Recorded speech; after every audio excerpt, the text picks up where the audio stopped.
जीवन में जितने दुख दिखते सब निज दोषों के कारण है। कई को विधवा होना पड़ा तो क्यों? क्योंकि दूसरों के बहकावे में आने का उसके अंदर दोष था।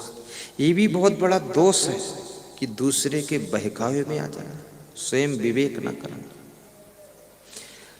और ना तो समाज में कई की कमी है, न मंथराओं की कमी है। स्त्रियों भी मंथराएं रहती हैं, पुरुषों में भी मंथरा रहते हैं। एक दूसरे को बहकाने में ही उनको आनंद आता है। तुम्हारा घर ठीक ठाक चल रहा है, तुम्हारी मौसी आएगी, वो बहका देगी तो गड़बड़ शुरू हो जाएगी। तुम्हारी भांजी आएगी, वो कुछ डिस्टर्ब कर देगी। अपने लोग ही उसी में से ऐसे कोई आ जाते हैं जो तुम्हारे घर की सुख शांति को नष्ट करने का काम करते हैं। छोटे भाई को बहका दिया, उसका दिमाग बिगड़ गया, घर में झगड़ा शुरू, बंटवारा शुरू। जब मंथरा के बहकाने से कई महारानी बहक सकती है, बहुत बड़ी बात है। यहाँ मंथरा नौकरानी है, कई महारानी है, और घर में बहुत हैरानी है। राजा दशरथ मंथरा और कई के समीकरण के बीच में परलोक गमन करते हैं। इसलिए बुद्धिमान व्यक्ति कभी किसी के बहकावे में नहीं आता है, स्वयं विवेक करता है कि हमें क्या करना उचित है और ये व्यक्ति हमको क्यों बहका रहा है।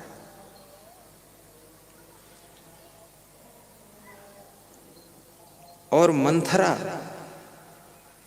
छोटे से लालच के कारण ये काम करती है। इसलिए कहते हैं लालच बुरी बला। कौशल्या की दासी इनाम लेकर जा रही थी, पुरस्कार लेकर। तो मंथरा ने पूछा, बहन ये इनाम पुरस्कार क्यों मिला, कहाँ मिला, कैसे मिला, कौन दिया? तो बताया कौशल्या ने जिन्हें दिया है। तो बोले क्यों दिया? बोले तुमको पता नहीं है, कौशल्या के राम का कल राज तिलक होगा, वो राजा बनेंगे। उस खुशी में हमको आज ही इनाम मिला है और कल फिर और मिलेगा।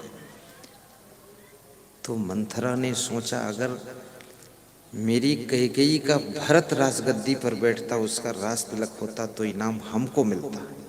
ये छोटे से इनाम का लालच, छोटी सी पुरस्कार की बात मंथरा के मन को बिगाड़ती है। फिर मंथरा कई को बहकाती कि भरत का राज तिलक हो तो हमें इनाम मिलेगा। छोटे से स्वार्थ के कारण किसी के बहुत बड़े खेल को कभी बिगाड़ना मत, ये बहुत बड़ा पाप होता है। और याद रखना, कोई खुशी का समाचार है तो खुशियों को भी हजम करना सीखो। खुशियों को बहुत जल्दी व्यक्त मत कीजिए, अन्यथा खुशियां पुनः दुख में बदल सकती। कौशल्या को यह समाचार मिला था राम का राज तिलक होगा, तो कौशल्या इस खुशी को अगर अपने आप में हजम कर लेती और किसी को इनाम न बांटती तो शायद ये लफड़ा आगे बढ़ता नहीं। लेकिन कौशल्या अपनी इस खुशी को जाहिर कर रही है।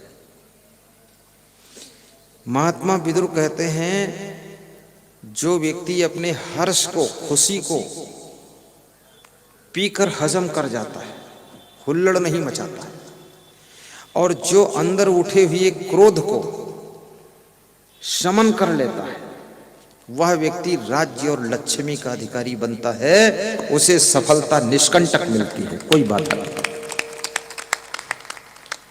इसलिए खुशियों को भी हजम करना सीखो।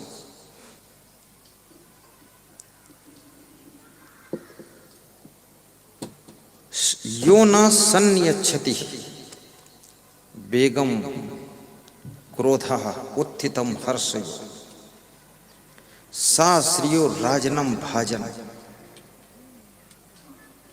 यश्च आपत्सु न मुह्यति।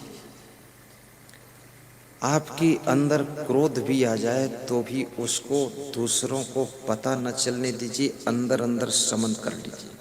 अगर किसी को पता चल गया कि ये नाराज हो गए हैं तो याद रखना उससे तुम्हारा ग्राफ गिरता है। लोग तुमको हल्का समझेंगे, लोग समझेंगे बहुत छिछला आदमी है, इसके अंदर जरा भी सहन शक्ति नहीं है, छोटी छोटी बात में तुनक जाता है, इस आदमी को कहाँ तक हम संभालेंगे। अरे भैया इससे दूर रहो तभी ठीक है। ये नाराज किसी से अगर हैं आप तो 24 घंटे में उस नाराजी को खत्म कर लीजिए और उस नाराजी को दूसरों को एहसास मत होने दीजिए, अंदर अंदर उसको शमन कर दीजिए। श्री कृष्ण भगवान ने भी ये बात कही है, शक्नोति है यह सोढ़ों प्राक शरीर विमोक्षणा, काम क्रोधोद्भवम वेगम सह युक्ता स सुखी नरा। कृष्ण कहते हैं मनुष्य के अंदर जो क्रोध उठता है, क्रोध, ये क्रोध साधारण चीज नहीं है। आप अपने घर में देख लो, परिवार में देख लो, समाज में देख लो, राजनीति में देख लो, जहां देखो वहां ये क्रोध बहुत खतरनाक काम कर रहा है। क्रोध में एक नेता पार्टी छोड़कर दूसरी पार्टी में जाता है, इस पार्टी से भी उसकी क्रेडिट खराब हो गई, और जिस दूसरी पार्टी में गया तो वो भी समझ